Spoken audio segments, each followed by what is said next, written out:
You're listening to the 49 Carats Podcast, a 49ers Goldmine production with Stephanie Sanchez.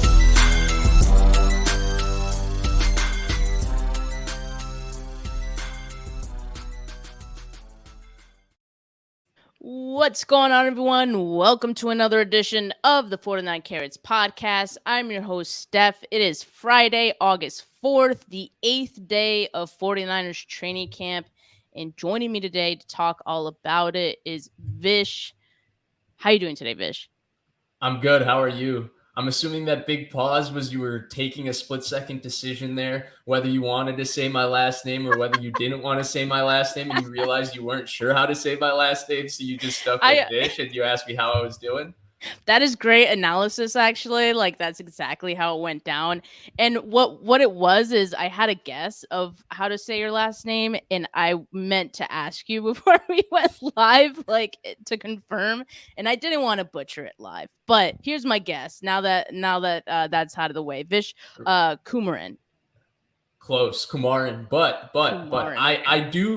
I do appreciate you not saying it because you didn't want to butcher it. That's very kind of you. But it was funny to watch you go through that split-second decision-making process. It was like you were playing quarterback. And yeah. That is too good. Yeah, I mean, we're definitely gonna talk about quarterbacks today. Vish clearly has some good analysis on decision making. But lots to talk about today about what went on in practice. But I also at this point want to talk about overall what we've been seeing and hearing out of training camp. And I was just talking to Vish right before we went live, and one of the things that I mentioned is that, you know, it's kind of boring. And I know I mentioned that this is kind of business as usual today for the 49ers. The last 2 days have been pretty solid for the quarterbacks to where, you know, I don't think there's any controversy. I don't think there's any competition really for the QB1 spot, just because we know that, you know, Purdy's going to be the main guy. But I also don't feel like anyone's lighting it up. There's some good throws by all the quarterbacks. There's a couple of, you know, questionable throws by all of the quarterbacks, right? So I think they've been pretty even in the practices that I've seen. But I think as a whole, these guys are, you know, getting better as the days go on, and they're stacking their days. But is that kind of the sense you've gotten, Vish, from like some of the reports you've seen as well? I wish it was that clean and cut from the reports I've seen. No, I honestly don't know what to think. I told myself this offseason that I was just going to wait and see how it is when I get to see it in preseason. And it's just because it's so hard to gauge from other people's reporting what it is. And for me as a fan, the emotional ups and downs of having to react to it was too much last offseason. Like, there was a disappointment for me, for example, you know, when you saw Trey Lance like top 10 in MVP odds and all the good things people kept saying about him during camp. And I watched him. I won't forget this because I streamed after it with Larry Krueger, and we talked about how he played after the Texans preseason game. And I felt like, man, he looks like a young, talented player, which he is, but he didn't look like a player that had taken massive steps and changed himself over the course of the offseason. He looked like a guy that needed to play and continue to grow. And that was not what I was expecting based on how I guess I read reports and how I felt like it was being reported. And so he's just an example. He's one of many. I didn't mean to, you know, specifically state him, but I'm kind of just going with the flow. Like, I think the best example of how training camp reactions are is if you take last week's practice, for example, the first 3 days of training camp, and then the break, people were writing Trey Lance's eulogy. The next 3 days, they were talking about whether he should be starting for this team. Tells you how up and down these reactions are with this. Tells you how everybody is just living in the moment of what happens in each practice. We need a much larger sample size, and I can't wait to see it. I can't wait to hear what's going on in the joint practices. That'll be nice, especially to hear other teams reporting, because they have no inherent bias other than what they are seeing, and seeing what goes on in preseason and ultimately in the regular season. That's a great point. And at this point we're very close to those joint practices with the Raiders, and I'm looking forward to that. You can tell there's a bit of a ramp up these last couple practices for the 49ers just in the team periods to, I think, install certain things. Like yesterday we saw a lot of play action in the first portion of team periods. Today we saw a bunch of screens, so I think that was very intentional, that there's things that they're working in, but also it was an extended portion of team period as well. So I think getting ready to finally like face other teams and get into this group of actually playing is where we're heading towards. But I think that's exciting for this group, and I think the quarterbacks, like I said, they're all getting into a groove in their own way. They all have a certain level of comfort. Like, I don't think there's anyone who looks uncomfortable out there. And Mm-hmm. for people who are saying that Lance, just didn't look comfortable last year, he Yeah. looks he looks like he's sure of himself out there, and I think that's great for him. Purdy coming back from injury, you can be worried that someone is dealing with the mental side of coming back from an injury. I don't see that with Purdy, right? So I don't feel like anyone is struggling. I don't feel like anyone's, again, like I said, lighting it up. But I think these are good steps for the team, and I think we're really going to get a better idea once they start going up against other teams, and those joint practices will definitely tell us a lot. I do want to talk about Purdy a bit first, because he had some, interesting, maybe up and down, if you want to call it, portions of practice. In the early going, it seemed like he really wanted to push the ball downfield. He had a couple of deep passes, and there was a play where Drake Greenlaw was draped over Kittle. Like, I think I would hold my breath if I saw that in an actual game. Kittle, being Kittle, he ended up coming down with it, but I think this concern, or I've seen people talk about it, Croc has talked about it, that Purdy puts the ball in harm's way. I think like it is a legit concern going into this season, because I think naturally there's going to be some type of regression for Brock, just given that teams are going to have more tape on him, right? And so I think part of what made Purdy so good last year is that a lot of defenses just hadn't seen a lot of him, right? But Mm-hmm. now there's plenty on tape, I think, to where I think defenses are going to be way more prepared for what he puts on tape. And one of those things is, sometimes he throws those balls that could be anyone's ball. Like, I think Greenlaw could have gotten that one, or he definitely could have made a play on it. Like I said, he was draped over Kittle. So I've seen a few of those. I saw a couple of those today. And yes, he does get lucky where I'll say this. I think he lets his receivers do a lot of the heavy lifting because they're so talented. And a lot of the time that's going to get you a really good play. It's going to get you a completion.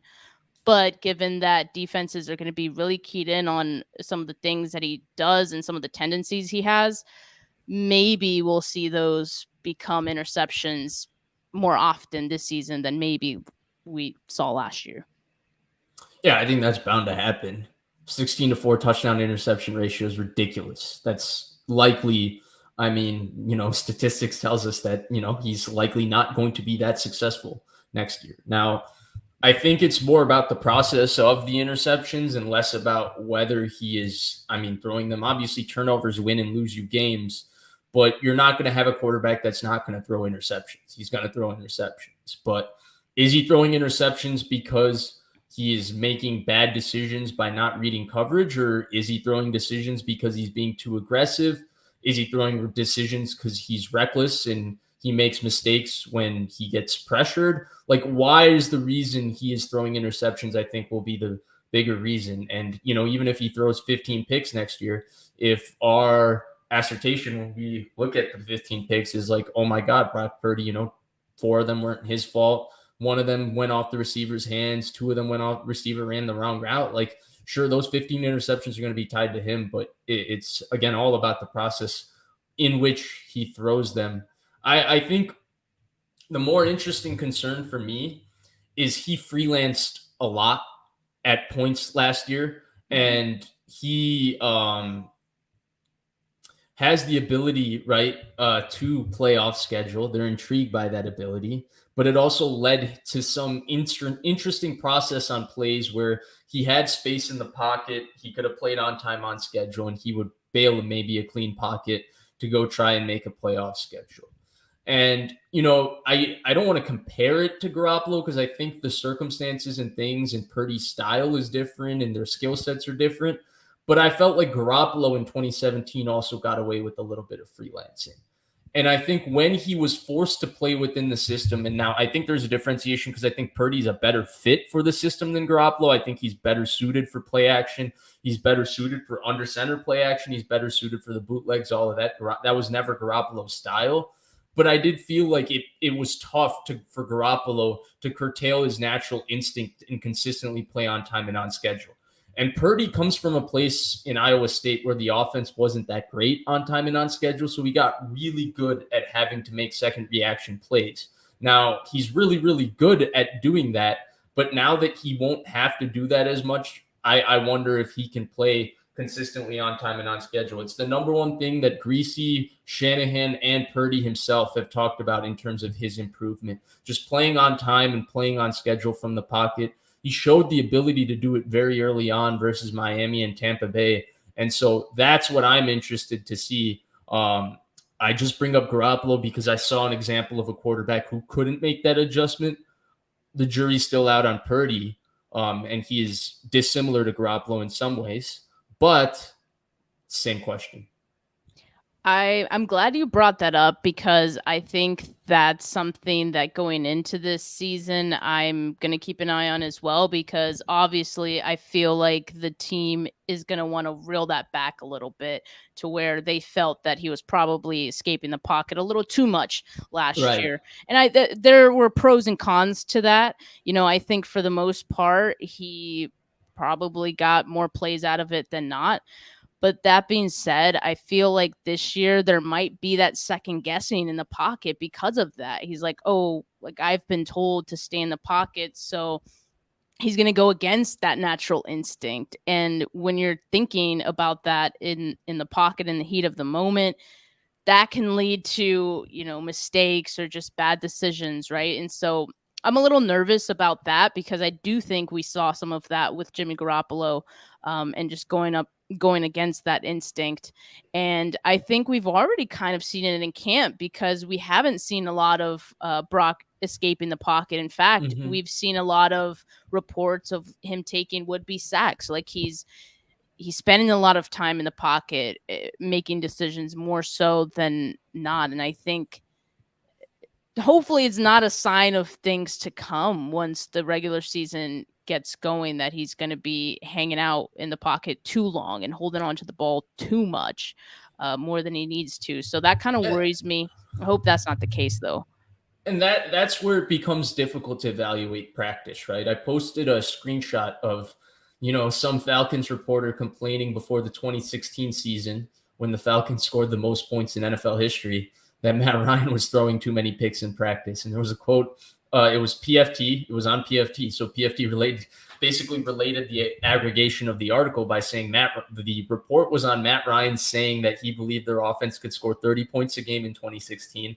And he said maybe they can do it, but Matt Ryan needs to cut down the interceptions because this guy's reported that he's throwing a lot of picks in practice. It's about process, right? Because when Shanahan starts game planning for teams, when he starts opening things up, balls that look like they're going in harm's way, if the quarterback is getting to the place that he's throwing it with the correct process and delivering an accurate football, now he's throwing to open receivers in an actual game. And that's where this stuff becomes a little bit difficult to evaluate, right? Like good rep versus bad rep. If a quarterback bails out of a pocket and runs for 5 yards versus a quarterback standing in the pocket and makes a tough throw that gets broken up or hits a defender in their hands, what is the better rep? Is it the better rep to not throw it, or is it the better rep to take the chance in practice, get to the spot that you need to go and try and fit that ball in there?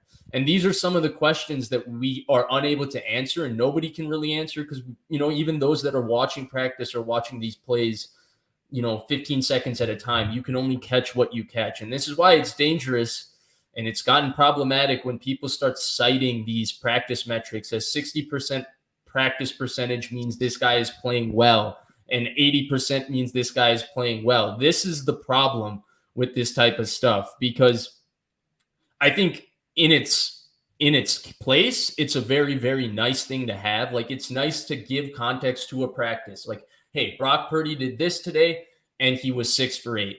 It's different when you say Brock Purdy was great because he was 6 for 8 and he completed 75% of his passes. And I think that's where some of this has become really problematic.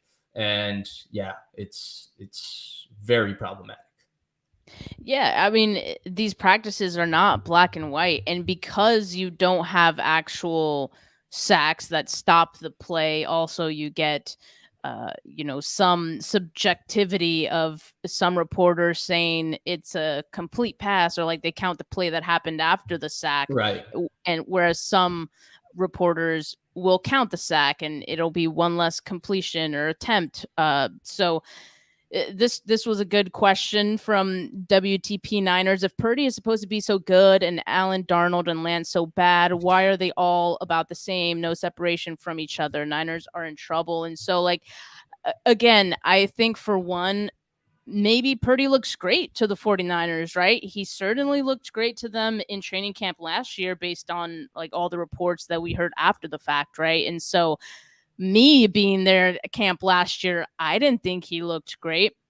This is kind of Vish's point that we don't know some of the context of what the right read is, what the right decision on the field is supposed to be, or sometimes we don't even see or hear about, oh, well, there was a free rusher coming in front of the quarterback and he had to make a quick decision for a check down, and that check down isn't sexy, but in that context, that's a very nice play. You know what I mean? And so those are the things that we don't get when we see. What's the defense in? Where should he have gone with the ball? What's the correct decision? None of this we know. None of this we know. And even the reporters who are there and report this stuff don't know that, right? So I think at the end of the day, the team evaluates all that, and they're going to evaluate the position differently than we do because they know all of those things, right? And they look back at all of those things. So just looking at stats alone isn't going to give us the full picture. Just looking at reports alone and some tweets isn't going to give us the full picture either. So that being said, I also think that Purdy, and me and Vish talked about this before we went live, is we think Purdy's a gamer and similar to Jimmy Garoppolo in that sense where, Garoppolo would throw a bunch of picks in practice, and the reports that he did today too. I have to bring that up. Oh, but really? Yeah, he did. I think there were at least 4 picks today for Jimmy Garoppolo. That's not bad. Scott Zolik, who's the Patriots play-by-play guy and former Patriots quarterback, he used to tweet every year when this happened that he's the worst practice quarterback he's ever seen. And it happens. And like on the other token, you have Darnold, who I've heard from several people, and I've seen it with my own 2 eyes. He looks great in practice. And in games, like we know what that looks like, right? So yes, there are different types of quarterbacks as far as like how they practice versus how they play. And so I don't think we can really take too much away from these camp practices. But those joint practices, I think, are going to be huge once we get into preseason as well. Granted, preseason, you're still not game planning against, the team you're going up against. But, still, I think that'll give us a better idea of where these guys are at. Yeah, Darnold's interesting. I'm not the biggest Darnold fan, but I'm also not shocked that he doesn't look good, or that he looks good, excuse me. Because I never bought into the Darnold franchise quarterback next Andrew Luck bullshit they tried to peddle when he came out of USC and when he was with the Jets and Panthers. But I also am not ready to write him off after 55 games because the skill set is intriguing. The issue is the quarterback, he doesn't process too well, and he makes mistakes under pressure and panics. It's interesting when you put him in a situation and he has a physical skill set to be a starting quarterback, and you put him in a situation where the coach and the system do a lot of the processing for you. So it's not a lot of thinking. It's a lot of doing. And he can throw it. He can run. He's athletic. He's a big guy. but he can't put it together when he has to coordinate that with actually having to process quickly and make decisions. So it's interesting when you put him in an offense with boots, play actions, gimmies, you're going to be shocked. I think that's why the 49ers are just so bullish on him, right? Because they were like, hey, like he can fit into our system because all he has to do is throw it here, like if he could just do that, he'll be fine. And that could very well be true. Look, I think all three of these top guys should make the roster, but me and Vish had a great conversation right before we went live too about this, that, sometimes it isn't that simple. There's other factors to that. Certainly the money portion of it, the business side of it, the politics that could go into these decisions. And I think it's a great point, but just based on what I've seen alone, I think Purdy, Lance, and Darnold need to be your three quarterbacks on this roster. Yeah, I would tend to agree with you. So on surface level, I would probably believe that they're the three best quarterbacks on the roster. But again, I'm going off of everything I saw the last time they played in a game. That's what I can go off of. So I would tend to believe they're the three best quarterbacks on the roster. I think the issue that people have with the conversation is when we start talking about other combinations, people think it's an indictment of the quarterback that kind of makes it out of the other combinations when it's more about just roster politics, right? And so there's two conversations you need to have about the loser of the Darnold Lance kind of competition. And I think one conversation is kind of specific to Lance, and then one conversation is specific to both of them. So let's pretend that the camp goes on, right? And you establish two things. One, the winner of Lance versus Darnold, and two, in the reps that you give Brandon Allen proves that he can be your third string quarterback. In the case that Brandon Allen proves that, would you rather pay, have the cap hit? I guess in Sam Darnold's, in both cases, you're eating dead money. So you're hoping you can move the player, and moving the loser of that competition, will they have trade value? Another conversation. Let's pretend they do, right? Would you rather have those three quarterbacks and pay your third string quarterback $10 million, or have your third string quarterback carry the 13th highest active cap hit on your team in Darnold's case, $10 million in Lance's case? How does that work? That's a question mark. Do you want to do that for a third string quarterback? The second question with Lance is, you might look at Lance as your second best quarterback on the team, but if you look at him as your second best quarterback as a team on the team and Purdy is the starter, is he suited for being a backup player, right? This is a guy that has extreme talent but needs to play. Is he suited to be the kind of guy that comes in on spot duty and has to come in when somebody gets hurt, right? Usually you want a more experienced guy that has the maturity, that's been around, that started 55 games like Sam Darnold. Maybe he's not suited to be the starter, but he has experience to come into a situation like that. So that's another question that you have to ask yourself. And both of those two questions are completely independent of how well any of those guys play on the field. It's a complete question about financial politics and roster politics. And I think that's why people have been speculating about movement in this quarterback room by the end of camp. It's less about who are the three best quarterbacks on the team and what is the quarterback room that makes the most sense when you encompass everything that goes into building a roster. And that's such a good perspective that I hadn't really thought of, especially the fact of, or the question of, would Lance be suitable for a backup role, and thinking about that, because I actually have been thinking that Lance is more of a rhythm quarterback. Like he needs those reps and repetitive reps to get in that groove. And that's what I've noticed with him, even in these practices. And so when you look at a quarterback, you're thinking about someone who ideally isn't going to start several games. Usually it's going to be for a few plays. And you just want someone who can maybe get you to the end of the game and not lose the game for you. That being said, like if it's only going to be a certain amount of, snaps in a game, I don't know if Lance would be that guy right now, just given the fact that it seems like he needs to get in a groove. Right. And then there's the third case scenario that's more pro Lance, right? Like, what if you're so impressed with the improvements that Lance has made from the end of last season to where he is now? If you're so enthused by those improvements, even if you look at him as the second best quarterback on your team right now, do you play out the process of seeing how much better he could get if you played him from week 1 to week 17? That's another question mark, because like, even if you're enthused about how much he's improved and where he's at, how are you going to develop him if he's your backup, right? And so that's another question that you have to ask about. Hey, what are we doing? What's best for a football team here? And I'm sure those are the questions Shanahan and Lynch ask every day. And that's why this entire quarterback conversation with what they've created, though I'm not a fan of it at all, I understand why they've created it. And it's a lot more nuanced than simply good quarterback versus bad quarterback. There's a lot that goes into it.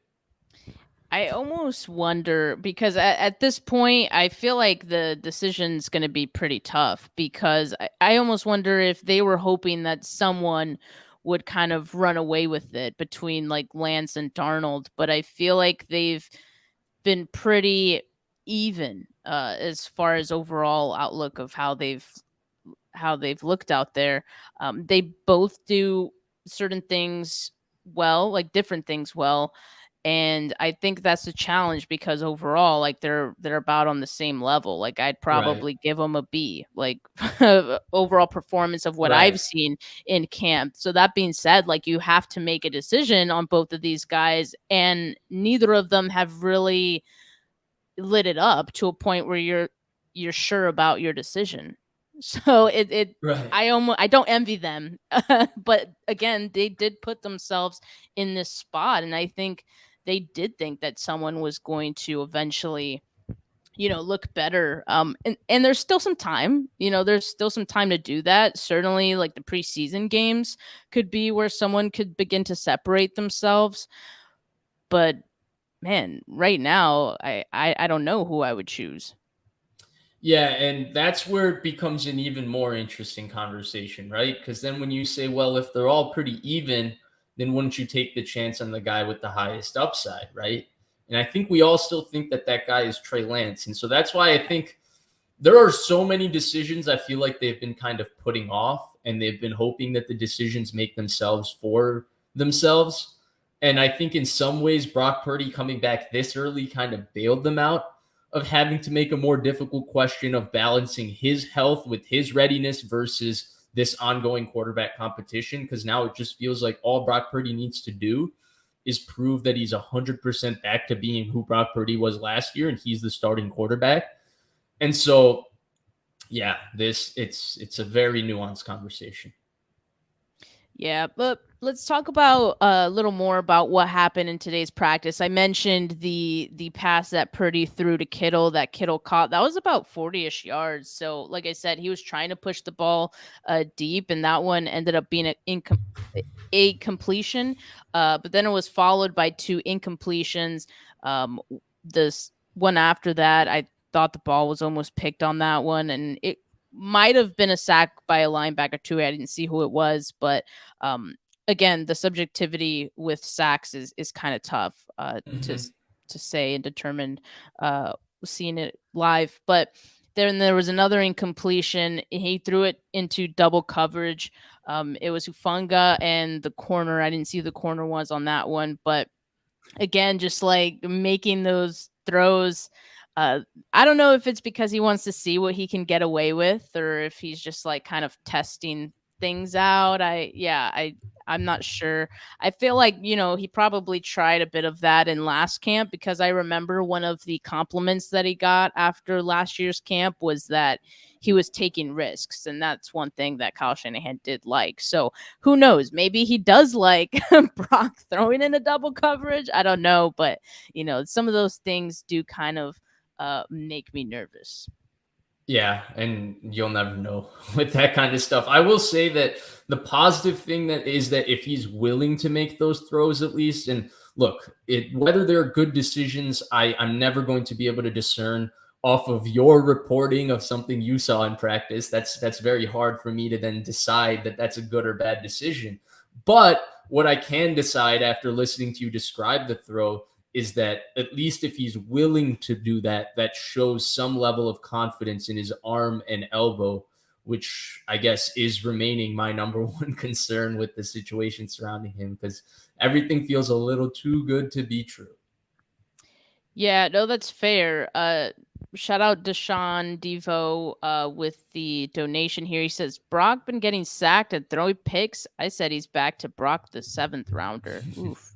I don't know if I'd go that far, but but definitely, I mean, like I said, I do think there's going to be some regression with Brock, and I don't think we can necessarily blame the elbow. I think it was coming even without the injury, right?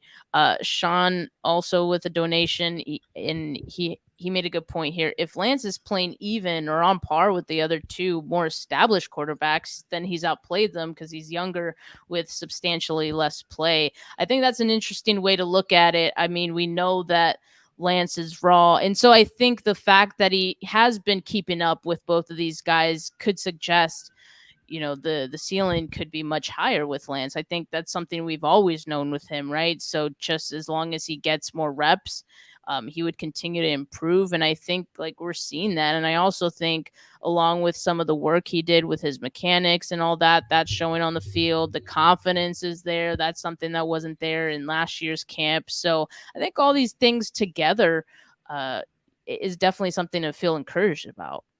I agree with this totally. I think the transformation he made this offseason, getting fully healthy, getting him back himself into the conversation, making strides that I felt like perhaps even the 49ers weren't even expecting him to make. It felt like they had written him off a little bit. Yeah. He's absolutely a winner in this situation, and I think it says a lot about who he is and his character. Yeah. So I talked about one of Purdy's sequences, Darnold this was in the second 11 on 11. An example of like a good throw from Darnold. He had number 62, who was Marlon Davidson, coming in his face. Pause. Sorry. Moving towards him in the pocket. Nice pause. I didn't even pick that up.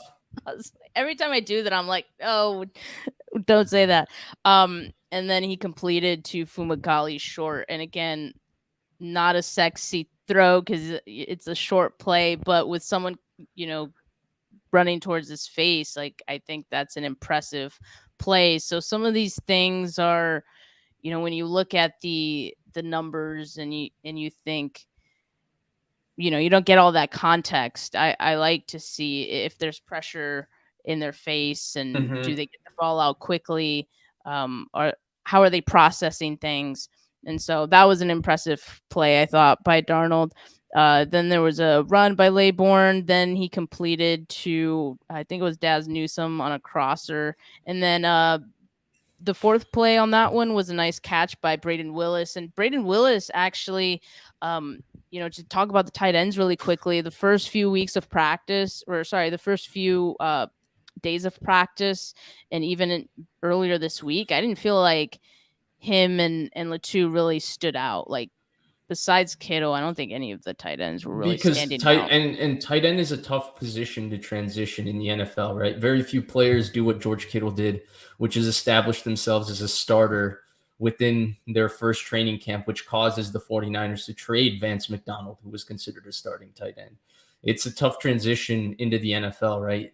It's not usually a position that you see guys immediately play well. Like look at Cole Kmet in Chicago. It took him a couple years, but he's a good player. Dallas Goedert in Philadelphia. It took him a couple years, but he became a very good player. Dalton Schultz is another one. So it's a tough transition. By the way, you brought up Fumagalli. Shout out to Fumagalli. He's from the same area that I'm from. He's actually neighbors of one of my good buddies growing up, and he went to a rival high school of mine. So nice. Shout out to Fumagalli. Well, Bonzi Valley High School in Naperville, Illinois. Okay, awesome. All right. Yeah, I don't think we've had this conversation of like where you live, Vish. Sorry, I didn't know. I assumed you were in the Bay. No. And that's why, like, when we were talking about times for the podcast or coming on today, like every time I'd be like thinking like in my head, but like I would have to like decide what time it was because I read everything in Central Time, and all of you guys are like, oh, Pacific Time. That's what the real time is, blah, blah, blah. I will say I'm very jealous of the sports schedule of the Pacific Time zone. I hate waking up at 9 o'clock on Sunday and having to wait between 9 and 12 for football to start. So the fact that it starts at 10 o'clock, you guys are lucky. And then I hate having to go to bed after the high of the Sunday night or the Monday night game because it's already like 11 o'clock Central Time. And so you guys are very lucky that you get to watch it till 9 o'clock and then do something else and go to bed. Well, I'm actually in Colorado, like usually that's where I live the last 2 years, so I'm normally mountain time. But I think So mountain time might be better because it is in between the games. The early games started at 11, and then the late games is still, it's not too late, but they don't start too early either. So yeah, but that Braden Willis though, like I'm excited for how he's looked these last few days because I feel like he's stacking his days. Like last 2-3 practices, maybe he's really like come on as far as the amount of targets and opportunities that he's getting, and I think he's doing well with those. So I think I've seen a bit of an improvement from him. Again, I like that because he did start slow, but it seems like he's finally coming along. Still, to me, it seems like he's working ahead of Latu at this moment. Not to write like Latu off. I think they always kind of figured that he was raw in some areas, why I wasn't a huge fan of that pick when they got him. Is this Elijah Mitchell Trey Sermon or? I wouldn't go that far. I hope not. I mean, I think they're going to be patient with Latu because just based on where they drafted him, clearly they liked him. So I think he was a tight end convert. Like I believe he was on the offensive line for Alabama before, if I'm not mistaken. He was recruited as a defensive lineman. Defense, Alabama, okay. Which is interesting because I've heard he's a good athlete. I've read that he's a good athlete. I've not necessarily seen that he's a good athlete. And if you're a 5-star recruit to Alabama, or maybe whatever, he's probably a 4 or 5-star recruit. But if you're recruited to Alabama to play defensive line, you're a freaky MFer. Yeah, I mean, I agree with you, Vish. I don't know if I saw the athleticism really jump out at me when I watched some of him in his Alabama clips, but I think they like him. So I guess we should be patient. But certainly it seems like Braden Willis has a bit of an edge so far. Things can change, but I'm glad that it's starting to ramp up a bit for him at least, because Dwelly, I'm done with the days of Dwelly. No, you're done with Warner too? No, Warner, I think because the other two have started off kind of slow, I think you kind of have to keep Warner. Okay. But they're not going to keep 4 tight ends, so like I don't know, or maybe they do. 4 last year. They kept 4 in 2019. Maybe they do. 4 in 2020 as well. Okay, yeah. So if it's then Dwelly to me is like the odd man out because I don't think he doesn't play great special teams either. So yeah, I would tend to believe that it just depends on whether they feel like they can sneak Willis to their practice squad or not. And how much they actually like Dwelly, because Dwelly's almost like he makes the team by default because they don't have anybody else. You don't draft 2 tight ends if you like Dwelly. I'll say that. So, but he was one of the guys that is starting to really stand out. I have another sequence from Purdy that I wanted to talk about. This was during the first, the final move the ball session in 11-on-11s, and I thought Purdy's like first move the ball portion was a very strong sequence for him. His first throw was a layered throw. Lenore was on coverage, and Ayuk went up and got it. It was like a high pointer from Ayuk, and this is just an example of, I think, Purdy relying on his players who are so talented. So I don't even fault him for it. But it's him relying on his players to make the play. I'm going to put it up.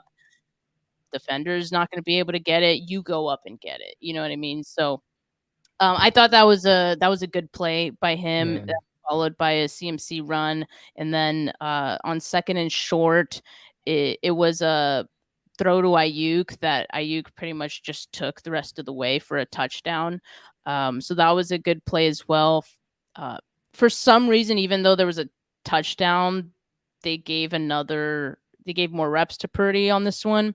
Maybe they just wanted to see more of him. So then he had a run by CMC. Another second is short. Dump off to CMC. It was a first down, so that's positive. And then it was on the first down, he threw a high point touchdown to Debo in the end zone. It was like in the right side of the end zone along the sideline. Lenore again on coverage, and I thought Lenore did a great job on coverage both of those times. And I've been quietly challenging the quarterbacks to throw against anyone not named Ambry Thomas, and so I'm glad we got to see a little bit more of that because. And also, quietly, Ambry Thomas had an okay day today. Like he had a couple plays, so good for him. Yeah. And the Ambry Thomas situation is just like, look, I'm rooting for the guy, but if you were drafted in the third round by a team, you started in the NFC Championship game the previous year, and the next year they're signing Janoris Jenkins on a Thursday, and he's getting into the game on Sunday before you, something went bad. Yeah, no, I mean, I haven't been the biggest Ambry Thomas fan, and even he was getting cooked left and right last year's camp, and I've seen him get cooked a couple of times in this year's camp as well. I think they're going to keep him until the cut down to 53, but I don't know if he makes the 53. Depending. By the way, John Lynch did tell us Ambry Thomas was an Adam Peters pick. He did tell us that right after they drafted Ambry Thomas. So if we're playing the record of what is an Adam Peters pick, that's one we were told explicitly was an Adam Peters pick. Okay. That's interesting. But everyone misses on some picks. I'm still Adam. No, I'm just a big hater of this like media game that like Adam Peters drafts every good player that the 49ers draft, and everybody else drafted is drafted by Shanahan and Lynch. Like this, I don't know where he got this golden reputation. Like he was the genius behind George Kittle. He was the genius behind Fred Warner. And, Shanahan was the guy behind Joe Williams. But you know what I mean? And I think it's more of a collaborative process. Yeah, absolutely. In terms of this type of stuff. Yeah. I think we even heard that like Rand Carthon, when he was going through his interviews, like who he was involved in, like really, pounding the table for. So it is a collaborative effort for sure. I don't think it's any one guy. We got a comment here. Thanks for the donation. Tech TDs and Taps. What are differences between Purdy December of 2022 and August 2023? That's a perfect question for you. Yeah, to me, I think the difference is that these are just practices, and I've never, from what I've seen of Purdy, I don't think he's a big like practice quarterback. He just never looked super strong, but at the same time, it's because what he does well is the processing and his decision making, and that's not always going to flash, I think, in practice and the numbers that we see as well. So I think he's a gamer, so I expect that once the games get going, and I don't know if we'll see him in preseason, to be honest. I hope, maybe in the final, well, we'll see. Whatever preseason time he gets, hopefully he can get that before week one, because week one is going to be tough. But I do think he plays? Do you get the impression nobody's asking Shanahan that question directly? I don't know why. But do you think he plays? If he'll play in the yeah, it's so weird because since now they're gonna wait till all of the preseason games to cut to 53, right? So I don't know how that's gonna impact playing time, right? Yeah, who plays and who doesn't. And so I think with that, I think what is interesting, because what I expected was that means all the star players are going to get more reps in practice than they usually do, and then they'll just let a lot of these bottom of the roster players bang it out in preseason, but it sounds like Yeah. that hasn't really been the case. Reps are being distributed about as equally as they usually are. And what's weird is that since it's the first time they're doing this, you also don't know how other teams are going to play it. Right. Because usually in the past, you're like, okay, well, everyone rests their starters in that third preseason game, so we're not going to put any of our starters out there. Right. And it's kind of like a mutual agreement. Right. But this year, I think you kind of got to be like, what are they doing? So Until you have Greg Williams trying to be a jerk to Jim Harbaugh and blitzing every single play in the 2011 preseason game, and Harbaugh taking that so personally going into that playoff game when they beat them and Dante Whitner put Pierre Thomas to sleep. Yeah, the Harbaugh days gave us so many like classic moments of just like pettiness. So that was definitely one of them. Either someone being petty to Harbaugh or Harbaugh being petty to someone else. Yeah, good times. But yeah, I mean, I just think that Purdy, he's getting into a groove, I think, with his guys. I don't think it's rust at this point. Maybe the first few practices that he was back, there might have been some rust. I've only seen the practices since this Monday. So that's like about 4 practices that I've seen. And I think he's getting more comfortable or regaining that chemistry with everyone with each practice. And I would expect that he's about the same guy that he was last year, maybe a slight bit of regression, like I mentioned. But I mean, do you have any guesses, Vish, on like the difference between Purdy and in 2022? I'm not even gonna play that game. We'll find out when I get to see smart it. man. Yeah. All right, so my favorite land sequence today was in the move the ball portion as well. It started off with a couple of carries from TDP, who looks great, by the way. He continues to look explosive. He's very decisive. A complete 180 of what he looked like in last year's camp. Let's just say that. And then, so one of my favorite throws from him, it was a 3rd and short. And I think they kind of started that sequence on purpose with 2 runs, because I don't think I don't think Lance like canned out of any of the plays. I think those were called by Kyle. Maybe he wanted to see Lance in a 3rd and short situation. So I knew what was coming, and he found Ronnie Bell. And it ended up being like a 20 to 25 yard play because he found him in stride, and Ronnie Bell pretty much just took it for Yak a little bit more.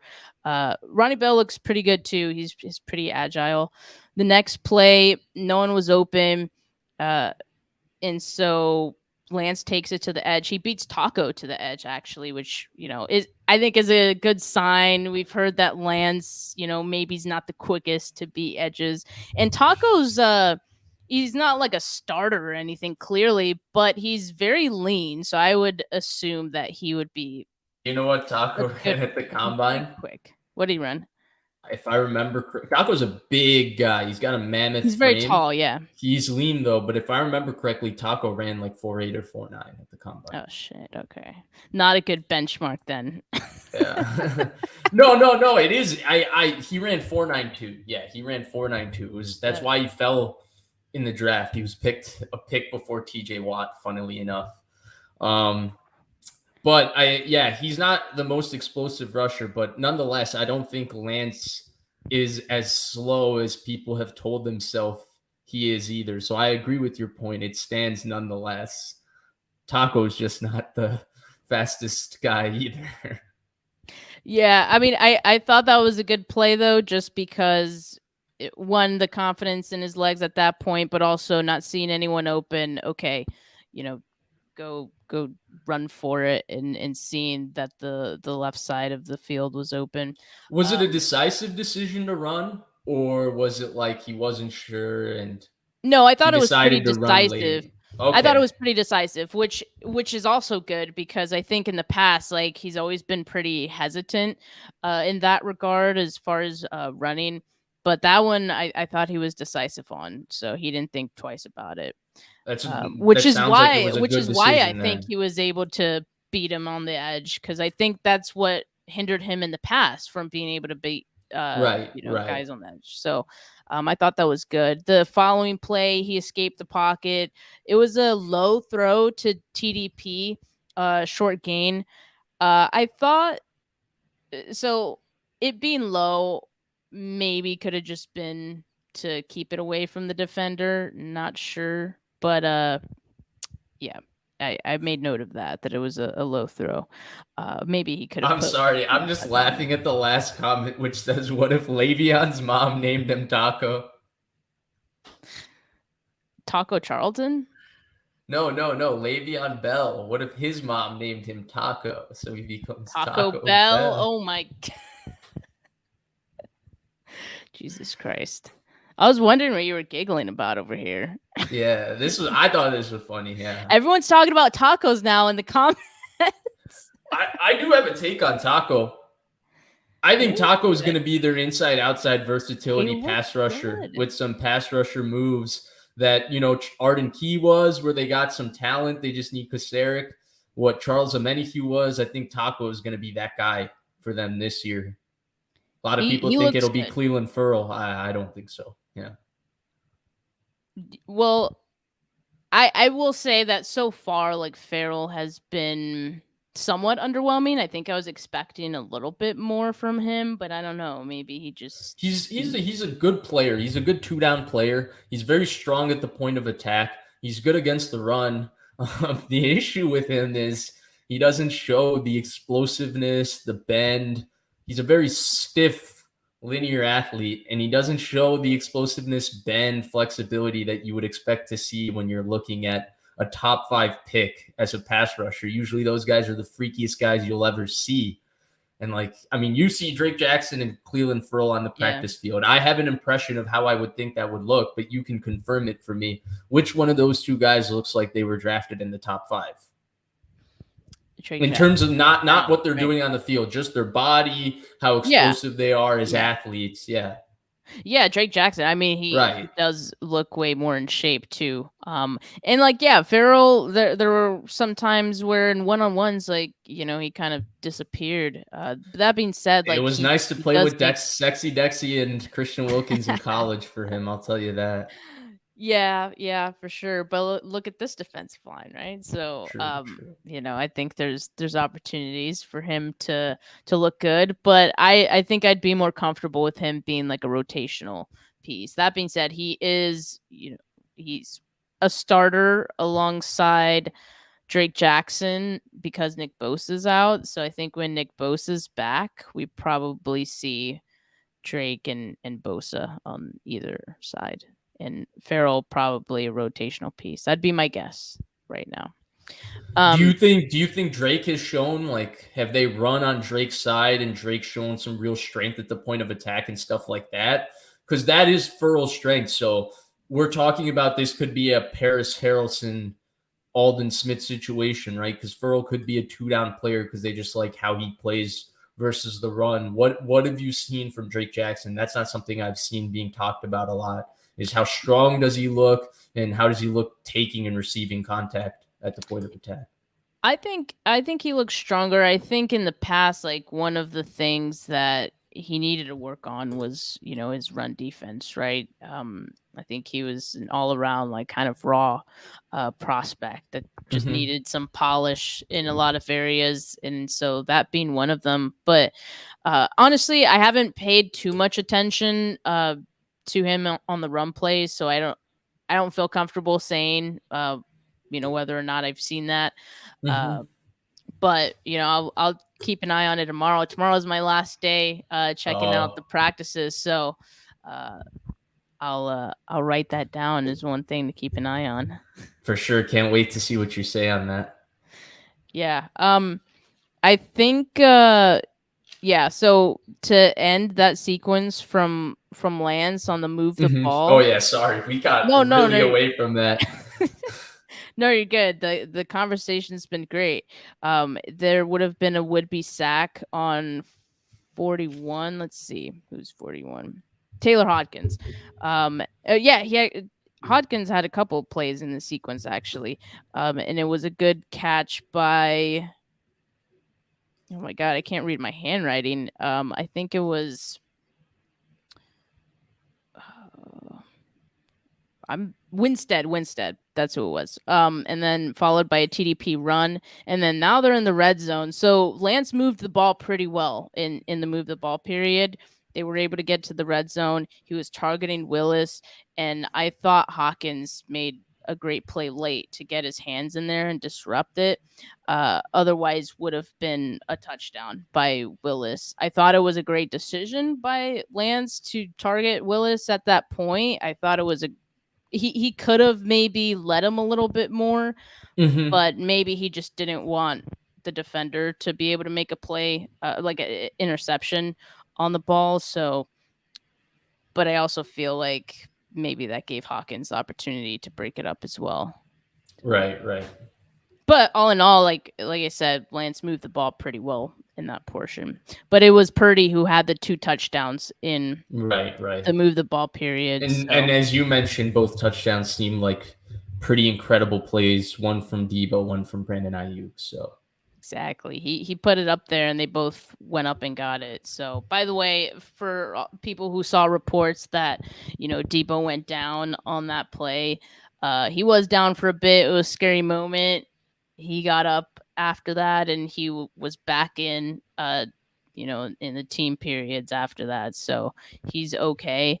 Probably just got the wind knocked out of him. That happens a lot with Debo. Like, he gives us a lot of scares, but glad that he's doing all right. Quick question for you, Vish, before we wrap up, because we know that Elijah Mitchell is hurt yet again. And I want your opinion on how you feel about him. And I mean, could the team really depend on him to I know they have CMC, so maybe they don't mind that he's hurt as often as he is at this point. But do you feel like it's at a point where they have to make a decision about him? No. And I think they're in kind of a good position regardless of what happens with him, barring him being out for the year where they can't do anything with him. I think they're in 2 good spots with him. Either one, they keep him and he adds an element to their football team that they don't have, and that's speed. They don't have a running back with game-breaking speed. He has game-breaking speed. Even Christian McCaffrey, I would say the Christian McCaffrey that was in Carolina had a gear that the Christian McCaffrey that's here doesn't have, right? Like, there was a couple 60-yard runs that he got run down. In Carolina, go watch the 2019 game that they lose to the 49ers. He outruns everybody for a touchdown and stuff like that. So that's one thing I would say. Elijah Mitchell does bring that, and I think that home run hitting speed is something that they need. So if they keep him, he's bringing something to their offense they don't have. If they can trade him, I think if you can get a 5th-round pick for Jeff Wilson Jr., you can get a 5th-round pick for Elijah Mitchell. I think he's probably somewhere like 16, like in the back end of starting running backs in the NFL, someone that is a starter, but not like a premier starter at the position. He runs hard. He doesn't fumble. He's very tough. The only question with him is injuries. But I think they're in a good spot with that running back room regardless, because either they move him and you can get an asset for him. I do think you can do that. Or, hey, you have a guy who's adding something to your offense that you don't have, and that's 4.3 speed. Yeah, I like this running back group a lot. Like, from top to bottom, this is the best running back room that they've had in the Kyle Shanahan era. And, even aside from CMC, right, I'd probably be saying that. So right. I like the group of guys. TDP, like I said, looks worlds of a lot better than he did last year. Jordan Mason still runs hard. So excited to see him with another year under his belt. Let me answer a couple of questions here. Jedi was asking, How is Poe doing? Last year's camp darling. He's getting more opportunities right now. He's playing at guard, left guard, since Banks is out. So he's seeing time with the 1s and 2s, which I think is great experience for him. And this is another place where there's so much nuance, right? Because the easiest way for us to evaluate offensive lineman, if it's hat on hat, man on man. We get to see the physicality of the person. We get to see the power. We get to see the athleticism. That's individual talent of an offensive lineman. But when you're watching them in the scheme and all of that, there's so much synchronization in this run game and how you're timing up your steps, when you're getting to blocks, what angles you're getting to blocks on, whether you're you're getting 2 blocks at an angle where you can move to the second level. There's so much nuance that goes into it where, like you can say Poe looks big, strong, and athletic in practice, and that's a statement, and he still might not be ready to play within the offense because of that. And that's where, again, like, I don't understand some of how this gets talked about, how this has gotten covered. It's gone to a different stratosphere. No, that's true. I mean, I will say, like, I think in pass pro, from what I've seen, like, he's held up, pretty well. He's done decent. I haven't seen anything, too egregious from him. But yeah, I mean, that's a great point, especially when it comes to, the zone blocking when it run plays. That all has a lot to do with cohesion and timing. So a little harder to judge that for sure. But I think this experience right now is great for Poe because, in the past he's only been getting like the third string reps. I remember last year's camp was mostly like third string reps. And I think that's why he shined because, he was playing against third stringers, but he's so small. Like he's low to the ground. I wonder if that's why he holds up pretty well in pass pro. Yeah, well, because he wins the leverage game, right? I mean, the master of the leverage game is actually on the 49ers right now. Wins. One of the weirdest body types I've ever seen in my life in Javon Hargrave. I've never seen somebody that wide hip that moves the way he does. It's one of the weirdest things. I mean, you're probably seeing in one-on-ones right now. He gets up and under everybody, and that combination of his explosiveness with this raw power and strength he has is basically unstoppable because he gets under and just forklifts people. Yeah. So, I mean, yes, size and like body type is a huge advantage or disadvantage in some cases for these guys. It really does make a big difference. That's one of the reasons height's a thing for guards, right? Like one is the offensive lineman scene, but do you remember when Alex Boone was making the transition to play right guard? There was conversation about should they have a 6'8" guy playing right guard? It's a fair question, and I know like even for Javon Kinlaw, it's been a question because he's so tall and his pad level, people say it's like too high, and with his knees, he has even more of a struggle getting really low, right? So it can work against you for sure in some cases. What are your thoughts on packages with 5DL, Bosa, Armstead, Kinlaw, Hargrave, and Drake? I've seen people mention that this has been a thing that the 49ers have done, the 5 defensive linemen. But I think like when you look at the group of guys that they have to do this now, with Hargrave in the mix, with Kinlaw and hearing what we've heard about Kinlaw doing so well, with Drake and hearing what he's looked like, he looks like he's poised to take another step. I think that's the exciting part, that you can get your 5 best defensive linemen on the field at the same time and, pretty much do whatever you want, right? So what are your thoughts, Vish, on this group? Yeah, I think like they've had a 5-man front before, 5-1, 5-2. Like Steve Wilkes has done that in Carolina as well. So perhaps it's going to be a little more popular, but I think they're just installing their short yardage package because they were not a good team on 3rd and 1 and 4th and 1 last year. They've talked about it. They were very bad. They were the 31st or 30th team in terms of stopping 3rd and 1. And so I think part of that is installing that package, getting those 3 big MFers on the field because, they're probably the 3 biggest dudes on the team outside of Trent Williams. Yeah, exactly. If these guys can't stop a 1-yard play, if these guys can't stop Jalen Hurts getting pushed, no one can. Right, and it's very possible that no one can, but we will find out at some point this year, right? So, Vish, this has been a lot of fun. We're at an hour here, so I think we're ready to call it. But I appreciate all the comments here as well and the great conversation.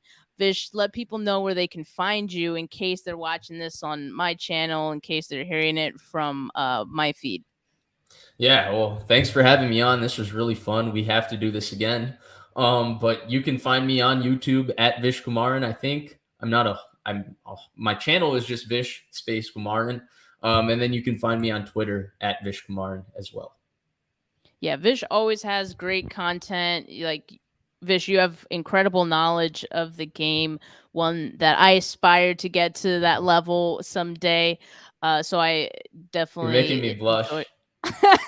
enjoy your analysis. It's crazy that it's taken this long for me to get you on the show. So I'm glad that we were able to do this today. Excited about the season, and I hope all of you guys watching like this video, subscribe if you have not yet to both on both channels, and have a good rest of your Friday, people. Peace.